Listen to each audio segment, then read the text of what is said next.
and Dennis mentioned it earlier as well, is there's no discounts for selects in Ontario like there is in the United States. Ontario is a different market worldwide. It's more of kind of a European market. People want lean as opposed to fat. We see that in our plant, but also, like I said, when you're selling and stuff like that too. So because there's no discounts on selects or single A's and double A's, sometimes there's a premium for a triple A if they hit a program or something like that, but not any really discounts. Like right now in the States, I believe it was up to 22 cents a pound for a select. Here you don't see that. It's almost a flat price. So I don't know why people, I guess, always worry about it. Obviously, they want to get the marbling through different programs. It is an important aspect of it. However, it's not a dire need sometimes for us anyways. So. And all that stuff just yields to more cash at the end of the day when we're feeding our cattle. So again, I touched on a lot of this already. Why we love Limousin at our processing facility. Less fat, less bone isn't something that I guess gets forgotten. We always talk about fat. But when we do tests, which we do credibility tests on Limousin cattle all the time, Limo cattle are actually 3 to 4% less bone than any other breed, unless you're getting into a Belgian blue, blondes, all that other kind of stuff. Bone is very important too. That just gets definitely thrown in the garbage and ground into bone meal, different things. But we get no money for that. So when we, again, you'll see, like I said, the difference between cattle that are in the ring compared to cattle we want. And sometimes you want structure in the ring, and I see that all the time. We want bone structure and all that kind of stuff. But we don't want that in the meat plants, you know what I mean? Because it's just going to the garbage. It's something we have to bone out and throw away. We paid for it. Why the heck would we want to do it? Same with you guys. Like I say, a lot more bone on it. Some of the bone gets cut off as far as the feet and the head and all different other stuff too. So something that gets forgotten with the limo breed is definitely the bone aspect of it. Way, way, way less than any other British breed or a lot of the, again, Simmentals, different kind of other, I guess, continental breeds. Another, like say, limo, people have selected for it, and that's why you're starting to see it. They have the ability to marble while staying lean at the same time. You've got that picture there at the bottom.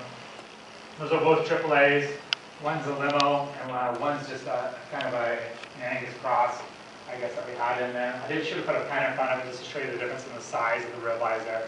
Can't really tell. The one on the left is quite a bit bigger than the one on the right. However, the main goal, I believe, or should be the goal of the beef industry, is to get as much intramuscular fat marbling with as little outside fat or external fat as possible. That's always been the goal of the beef industry. Sometimes things, I guess, people forget that, but something that definitely has to happen. If I have a AAA, well, I don't have to cut any fat off the outside. Hey, that's a bonus, and that's just awesome. And I believe that going into the future, as we have to become more efficient, you're definitely going to see other bigger plants move that way as well. They're not going to want the fat. Like you say, for Cargill there, less fat they have to cut off, the better for them too. You're definitely going to see a push towards that. And that's what should be the goal of the cattle industry in general, is to, again, achieve that. You have some drawbacks, you guys already touched on it. Sorting limos have always been fun in the past, right? It has gotten a lot better in the last 10, 15 years. I saw my dad get hit 15, 20 times by limos. Like I said, shake a head. In the last 5 years, actually, I can look at it and say, hey, they've gotten a little better. I do come across the odd one where you say, maybe I just don't want to get involved with it. And even though it should stay home, it's going type thing. However, like I said, it's something that's always been there. Flightiness is also another issue. I have cows and calves as well. I have limo cows, and sometimes, like you said, those limo cows sometimes tend to be a little bit flightier than the other cows. Again, it's something that has improved, so everybody has been selecting for it. People say the non-ability to convert low-cost feeds into gain. It's something that moving forward as corn gets higher may be something that to look at. I know that, again, limos have gotten a lot better at this. They've gotten a little more full-bodied, been able to accept those, I guess, byproducts better than they had in the past. However, like I say, we were talking about too, even those byproducts nowadays are getting high in cost as well too. So not necessarily maybe a kicker, or that feed conversion, I guess, would be a little bit better. So now, like I said, I'll touch on things. This is just a definition I pulled off Wikipedia, which I thought was kind of interesting. I won't read the whole thing. So again, the basis of that definition is that limo cattle were brought into this world to add hybrid vigor to other breeds, okay? So they were brought in to bring the muscle to other breeds. If somebody wanted to have muscle, they were in France for the reason that, hey, I got a bunch of milk cows. If I'm going to breed them, I might as well have a beef when I'm done with that, or have the kind of something that I can eat at the end when I have that cow. That's why they're around, I believe. Like I say, a lot of people like to breed just to kind of eat out, straight, purebreds, all that kind of stuff too. But I think originally, and you'll see a lot of cigs, especially with exotic breeds, that's why they're around. That's why the Belgian Blues came around. That's why blondes were around and different things like that. To add the hybrid vigor, and like I said, the definition of them really does prove that. So moving forward on the next slide here, I know we talked about it already. These are just pictures, and I'm not going to say which one's which or something like that.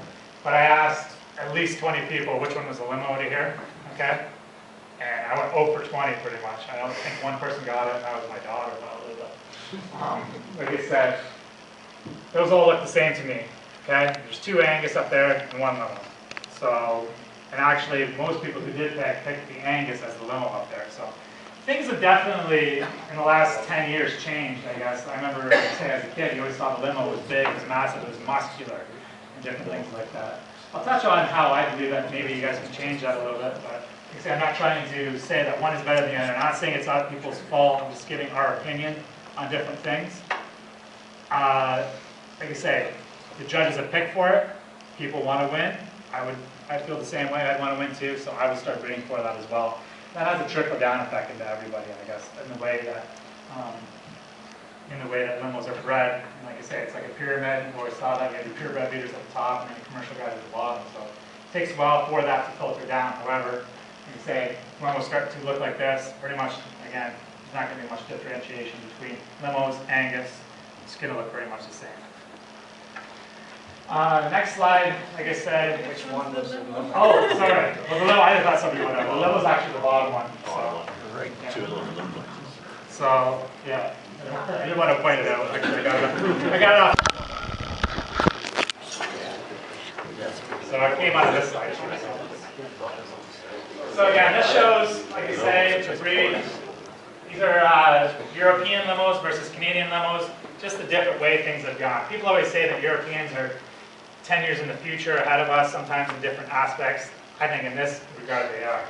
That's a limo, I guess, and that's a pretty recent picture, that bottom picture of a champion limo at a fair. I believe that it was in England or something like that.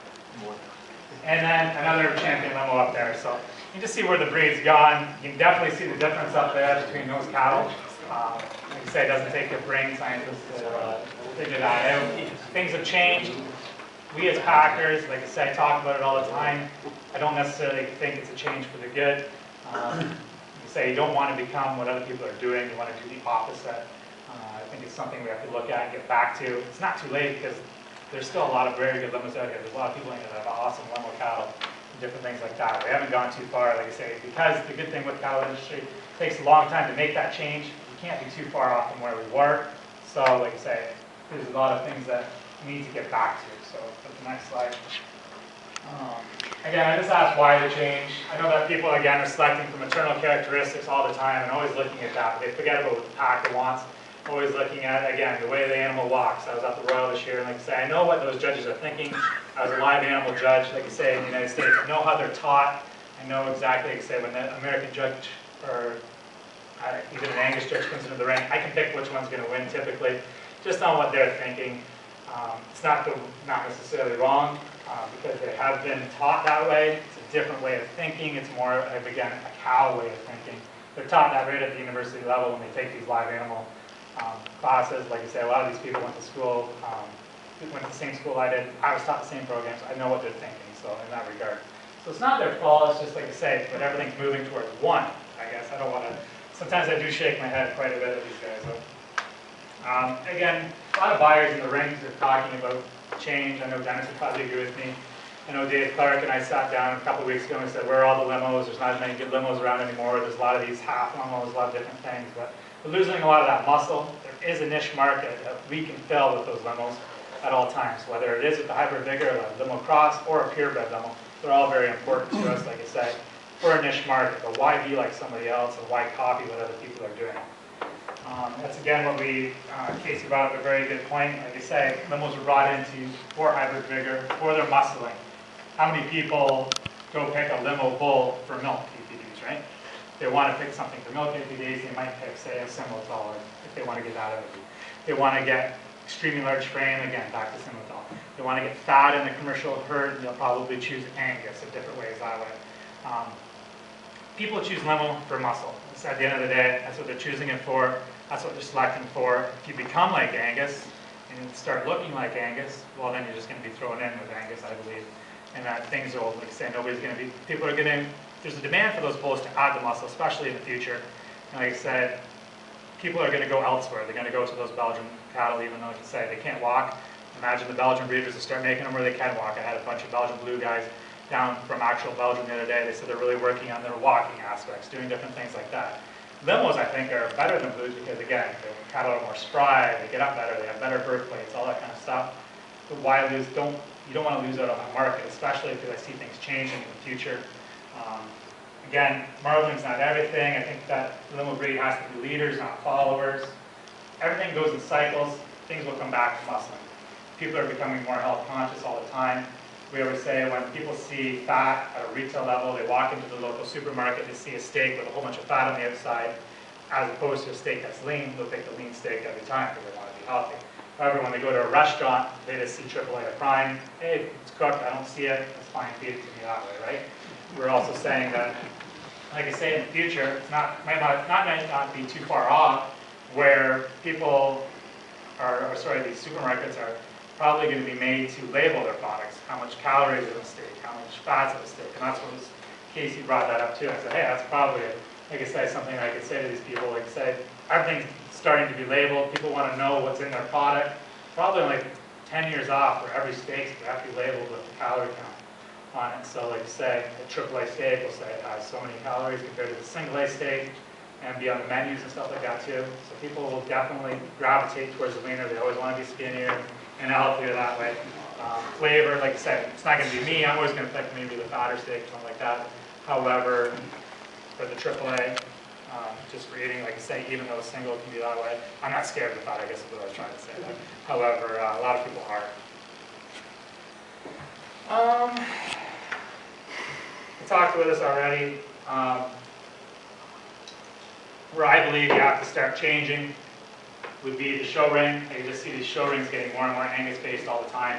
The Angus are actually selecting, now that they've become also similar, maybe Casey can see this too, they're actually selecting to put more hip on it as well. I think Casey, you can see those Angus bulls that have more hip are starting to win as opposed to the ones, because they're all pretty much on an even field as far as internal